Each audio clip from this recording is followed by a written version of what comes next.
So, ayun, meron tayong tofu, carrots, sibuyas, itlog, all-purpose flour, paminta, asin, onion leeks, at saka yung shrimp.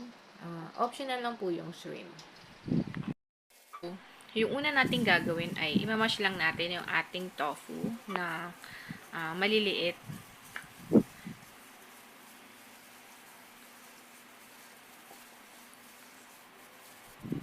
And then, ilalagay natin yung ating shrimp.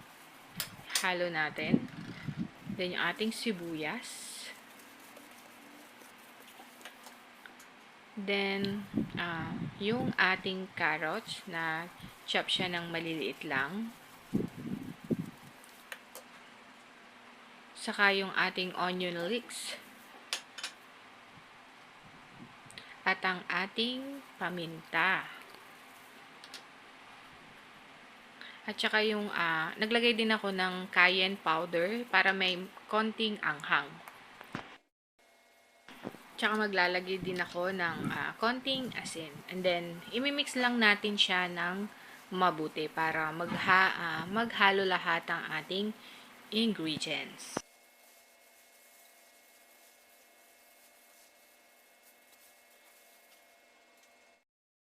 Maglalagay din ako ng 2 tablespoon ng all-purpose flour. Tsaka itlog, 2.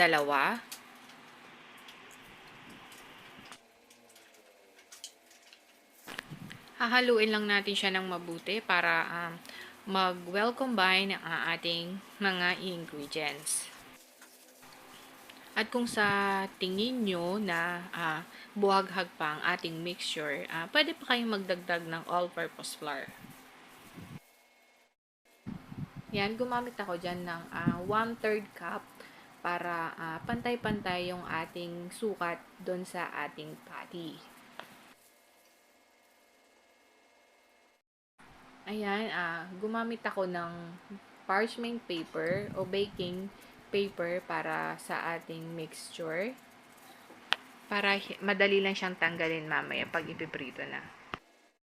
So, ayan, ulit-ulitin lang hanggang sa matapos lahat ang paghuhulma.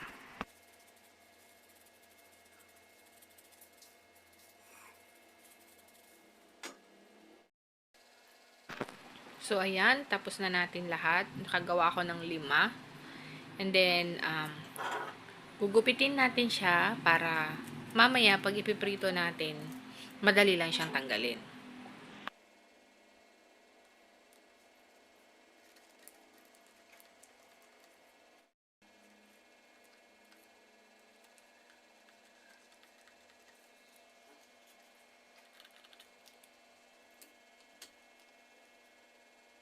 So, ayan, nagupit na natin.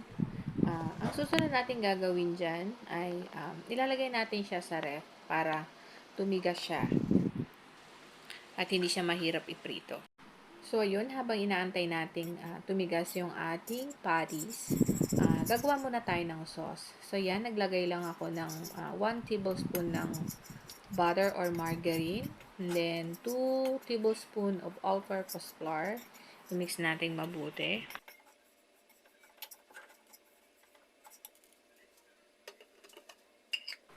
And then, maglalagay din tayo ng 1/2 cup ng tubig. Halu-haluin lang mabuti hanggang sa mag-well combine yung ating tubig at yung ating all-purpose flour. Maglalagay din ako ng konting carrots, chop ng maliliit. So, ayan, maglalagay din ako ng grated cheese. Eden cheese lang yan, yung original.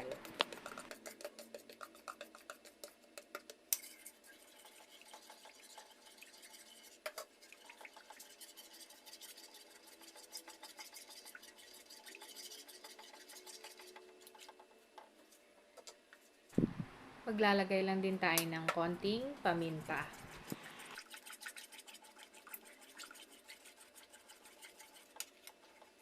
And, maglalagay lang din tayo ng powdered cheese.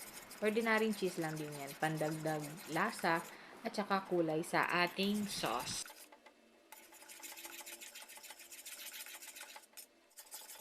Ready na ang ating cheese sauce. So, yon after 1 hour na pinalamig ko yung ating patties, ayan, ipiprito na natin siya. Madali na lang siyang tanggalin sa ating parchment paper.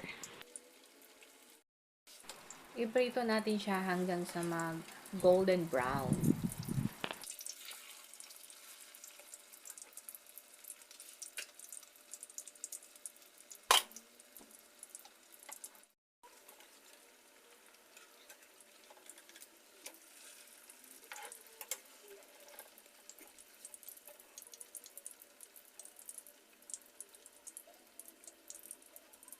So, ayan, ready na ang ating tofu shrimp patties.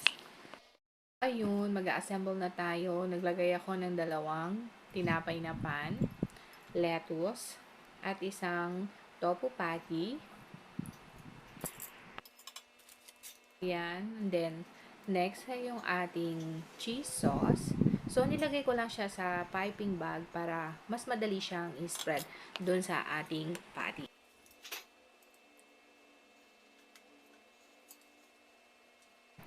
And then, maglalagay din tayo ng slice ng cucumber o pipino. And then, slice din ng kamatis. So, ayan, ready na ang ating tofu shrimp patty na pwedeng ipalaman sa tinapay. Pwede rin po siyang pang-ulam.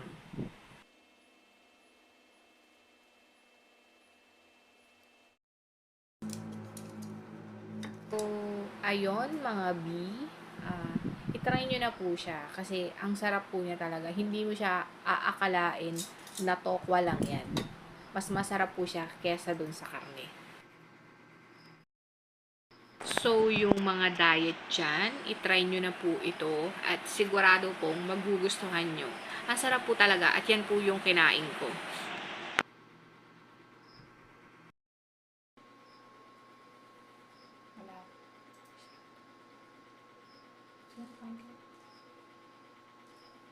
First bite.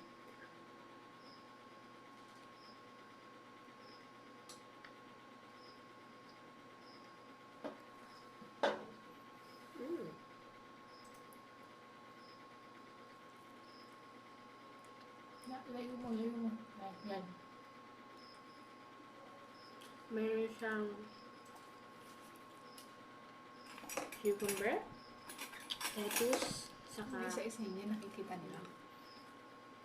Kainin mo na yung pinaka-patty.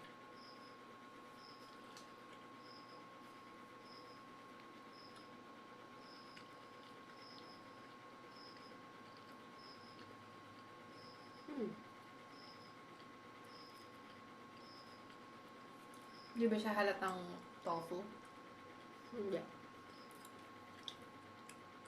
Tsaka lasa siyang as in, meron ka malalasahan na parang maliit na shrimp. Ganun. Sarap siya. Hindi siya halatang tofu?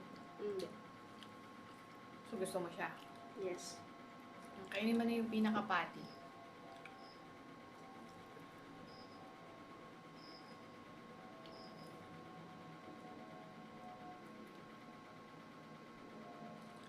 So, ito. Zoom mo. Yan.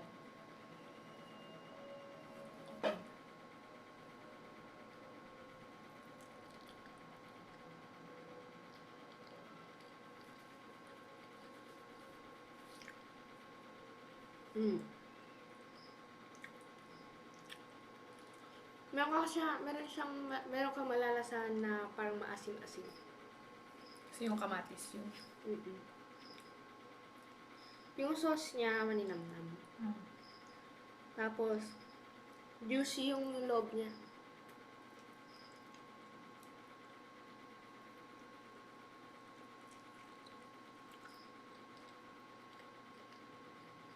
Ilang score bibigay mo? 1 to 20.